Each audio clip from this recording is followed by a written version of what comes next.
আসসালামু আলাইকুম, real village cooking চ্যানেলে সবাইকে ওয়েলকাম জানাচ্ছি। আজকে আমি বানাবো তালের ভাপা পিঠা, কলা পাতায় মোড়া তালের ভাপা পিঠা। তার জন্য এখানে নিয়ে নিয়েছি কিছু কলা পাতা। কলা পাতাগুলো আমি গরম পানিতে কিছুক্ষণ ফুটিয়ে নেব, যেন নরম হওয়ার জন্য, সফট হয়ে যায়, সহজে না ভাঙে। এখানে আমি নিয়ে নিয়েছি চালের আটা, এর মধ্যে দিয়ে দিচ্ছি বেকিং সোডা, সামান্য পরিমাণে বেকিং সোডা দিয়ে দিলাম। দিয়ে দিচ্ছি হাফ চামচের কম বেকিং সোডা।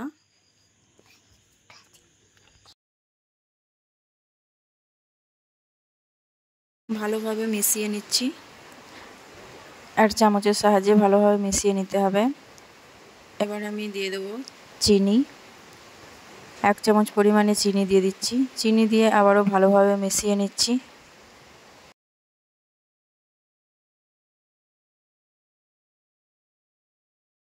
এবার আমি তালের মাড়ি দিয়ে দিচ্ছি। তালের মাড়ি দিয়ে খুব ভালোভাবে আটার সঙ্গে মিশিয়ে নিতে হবে।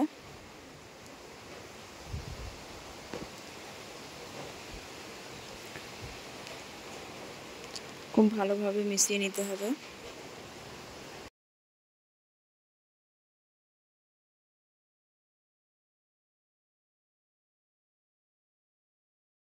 আপনারা এটা হাত দিয়েও ভালোভাবে মাখিয়ে নিতে পারেন। আমি একটা চামচের সাহায্যে ভালোভাবে মাখিয়ে নিচ্ছি। আবারও কিছুটা পরিমাণে দিয়ে দিলাম।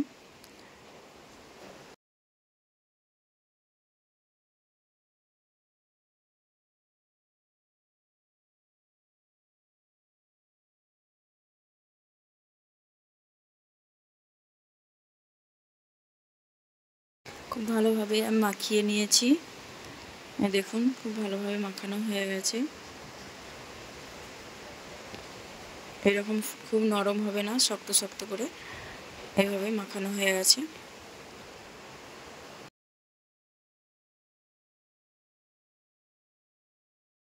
এবার আমি কলা পাতা নিয়ে নিয়েছি। কলা পাতাগুলো আমি একে একে করে এর মধ্যে আমি পিঠে বানাবো। প্রথমে তেল বুলিয়ে নিলাম উপর থেকে। এই পাতার মধ্যে আমি এবার তালের যে মিক্সটা করে রেখেছি ওটা দিয়ে দিচ্ছি। হাত দিয়ে চেপে চেপে এইভাবে শেপ দিয়ে নেব। এইভাবে চেপে চেপে শেপ দিয়ে নিচ্ছি।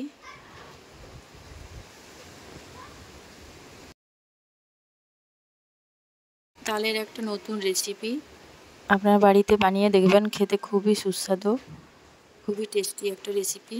ওপর থেকে আমি আর একটা কলা পাতা চাপিয়ে দিলাম। এবার একটা কাঠির সাহায্যে দুপাশে মুড়ে দেবো। এইভাবে পাশ থেকে একটা কাঠি দিয়ে মুড়ে দিচ্ছি।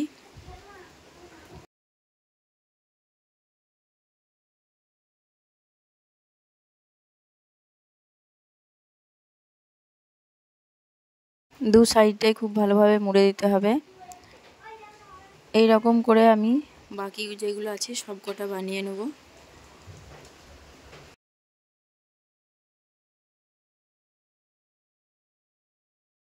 আমি একে একে করে সব কটা বানিয়ে নেব। আবারও একটা নিয়ে নিলাম, তেল মাখিয়ে দিলাম। এবার এর মধ্যে আমি তালের মিশ্রণটা দিয়ে দিচ্ছি হাত দিয়ে চেপে চেপে।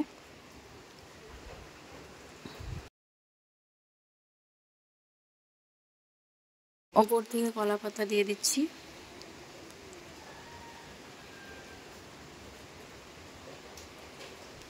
সব কটা বানিয়ে নিয়েছি। এবার আমি এগুলোকে সেদ্ধ করে নেব। তার জন্য এখানে একটা হাঁড়ির উপরে জালতির মতো একটা প্লেট নিয়ে নিয়েছি। এর উপরে আমি কলা পাতার যে পিঠেগুলো আমি এর উপরে দিয়ে দেবো একে একে করে। সব কটা একে একে দিয়ে দিয়েছি। এবার উপর থেকে আমি ঢাকা দিয়ে দেবো।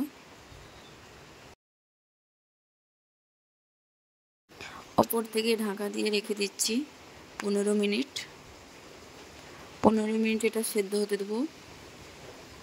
ফিরে আসছি 15 মিনিট পর। খুব সুন্দরভাবে সেদ্ধ হয়ে গেছে। খুবই গরম। এর মধ্যে আমি এক এক করে তুলে নেব। খুব ভালোভাবে সেদ্ধ হয়ে গেছে। আমি একটা প্লেটের মধ্যে নিয়ে নিয়েছি। খুব সুন্দরভাবে সেদ্ধ হয়ে গেছে ভেতর পর্যন্ত। আমি এগুলো একে একে খুলে নেব। যে পাতাগুলো আছে পাতাগুলো খুলে নেব।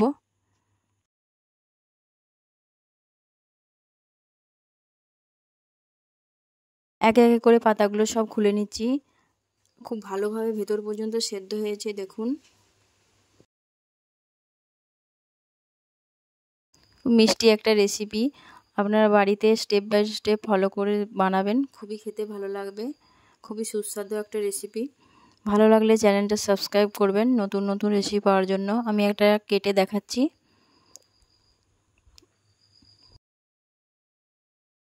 খুবই নরম হয়েছে। আমি একটা দেখাচ্ছি, এই দেখুন ভেতরটা খুব ভালোভাবে সেদ্ধ হয়ে গেছে।